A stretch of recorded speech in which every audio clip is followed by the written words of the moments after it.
ஹரே கிருஷ்ணா. எல்லோருக்கும் எனது பணிவான நமஸ்காரங்கள். ஓம் நமோ பகவதே வாசுதேவாய. ஓம் நமோ பகவதே வாசுதேவாய. ஓம் நமோ பகவதே வாசுதேவாய. ஜெய ஸ்ரீ கிருஷ்ணா சைத்தன்யா பிரபு நித்யானந்தா ஸ்ரீ அத்வைதா கதாதாரா சிவாஷாடி கௌர பக்த விருந்தா. ஹரே கிருஷ்ணா கிருஷ்ணா கிருஷ்ணா ஹரே ஹரே, ஹரே ராம ராம ராம ஹரே ஹரே. பகவத்கீதை உண்மை உருவில் அத்தியாயம் 3. அத்தியாயத்தின் தலைப்பு கர்மயோகம். பதம் 42. மொழிபெயர்ப்பும் பொருளுரையும் வழங்கியவர் ஏசி பக்திவேதாந்த சுவாமி ஸ்ரீல பிரபுபாதா, அகில உலக கிருஷ்ண பக்தி கழக ஸ்தபகாச்சாரியார். மொழிபெயர்ப்பு: செயலாற்றக்கூடிய புலன்கள் ஜடப்பொருளை விட உயர்ந்தவை. மனம் புலன்களை விட உயர்ந்தது. புத்தி மனதை விடவும் உயர்ந்தது. மேலும் அவனோ அல்லது ஆத்மாவோ புத்தியை விடவும் உயர்ந்தவன். பொருளுரை: புலன்கள் பல்வேறு காம செயல்களின் வாயில்கள். காமம் உடலினுள் தேக்கி வைக்கப்பட்டுள்ள போதிலும் புலன்களின் மூலம் வெளியேற்றப்படுகின்றது. எனவே ஒட்டு மொத்தமாக பார்த்தால் உடலை விட புலன்கள் உயர்ந்தவை.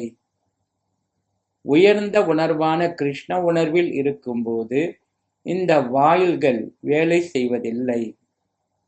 கிருஷ்ண உணர்வில் ஆத்மா பரமபுருஷ பகவானுடன் நேரடி தொடர்பு கொள்கிறான்.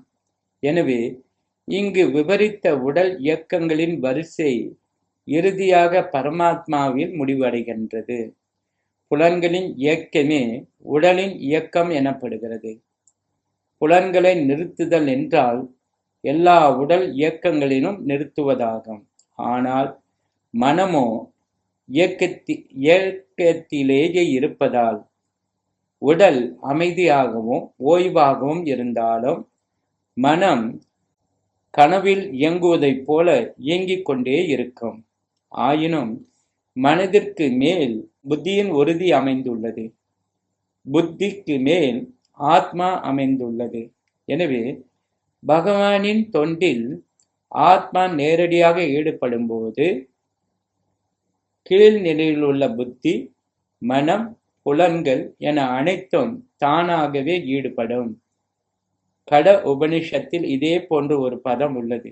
அங்கே புலனுகர்ச்சி பொருள்கள் புலன்களை விட உயர்ந்தவை என்றும், மனம் புலனுகர்ச்சி பொருள்களை விட உயர்ந்தது என்றும் குறிப்பிடப்பட்டுள்ளது. எனவே மனதை இறைவனின் பக்தி தொண்டில் தொடர்ந்து ஈடுபடுத்திவிட்டால் புலன்கள் வேறு விஷயங்களில் ஈடுபடுத்தப்படுவதற்கு வாய்ப்பே இல்லை. இத்தகைய மனப்பான்மை ஏற்கனவே விளக்கப்பட்டுள்ளது. பரந்திருஷ்ட்வா நிர்வர்த்தத்தே. இறைவனின் உன்னத தொண்டில் மனம் ஈடுபடுத்தப்பட்டால் அது கீழான செயல்களில் ஈடுபடுத்தப்படுவதற்கு வாய்ப்பில்லை. கட உபனிஷத் ஆத்மாவை மகான் அல்லது சிறந்தவன் என்று வர்ணிக்கின்றது. எனவே புலன் விஷயங்கள், புலன்கள், மனம், புத்தி இவை எல்லாவற்றையும் விட ஆத்மா உயர்ந்ததாகும். எனவே ஆத்மாவின் ஸ்வரூபத்தை, உண்மை நிலையை நேரடியாக புரிந்து கொள்வதே அனைத்து பிரச்சனைகளுக்கும் தீர்வாகும். புத்தியை உபயோகப்படுத்தி ஆத்மாவின் ஸ்வரூபத்தை ஆராய வேண்டும். பின்னர் மனதை எப்போதும் கிருஷ்ண உணர்வில் ஈடுபடுத்த வேண்டும். இது எல்லா பிரச்சனைகளையும் தீர்க்கும். ஆன்மீகத்தில் ஆரம்ப நிலையில் உள்ளவன் புலனுகர்ச்சி பொருள்களிலிருந்து விலகி இருக்குமாறு அறிவுறுத்தப்படுகிறான். ஆனால் அது மட்டுமின்றி ஒருவன் தனது மனதை, புத்தியை உபயோகித்து உறுதிப்படுத்த வேண்டும். பரமபுருஷ பகவானிடம் பூர்ணமாக சரணடைந்து புத்தியுடன் மனதை கிருஷ்ண உணர்வில் ஈடுபடுத்தினால் மனம் தானாகவே வலுவடைவது மட்டுமின்றி பாம்புகளைப் போல வலுவுடைய புலன்கள் பல் பிடுங்கிய பாம்புகளைப் போல பாதிப்பு இல்லாதவையாகி விடுகின்றன.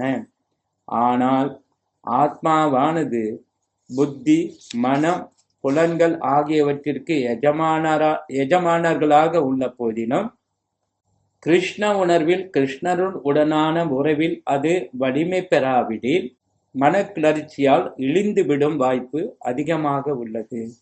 பதம் 43. மொழிபெயர்ப்பு. இவ்வாறாக ஜட புலன்கள் மனம், புத்தி ஆகியவற்றை விட உயர்ந்தவனாக தன்னை உணர்ந்து பலம் பொருந்திய புயன்களை உடைய அர்ஜுனா, தெளிவான ஆன்மீக புத்தியினால் கிருஷ்ண உணர்வினால் மனதை உறுதிப்படுத்தி காமம் எனப்படும் திருப்திப்படுத்த முடியாத எதிரியை ஆன்மீக பலத்தினால் வெற்றி கொள்ள வேண்டும். பொருளுரை. கீதையின் இந்த 3ஆம் அத்தியாயம் உருவற்ற சூனியத்தை இறுதி இலட்சியமாக கொள்ளாமல் தான் பரமபுருஷ பகவானுடைய நித்திய தொண்டன் என்பதை அறியும் கிருஷ்ண உணர்வினை முடிவாக சுட்டி காட்டுகிறது. பௌதிக வாழ்வில் காம ஊந்தல்களாலும் ஜட இயற்கையின் வளங்களை அடக்கியாலும் ஆசையாலும் ஒருவன் நிச்சயமாக வசப்படுத்தப்படுகிறான்.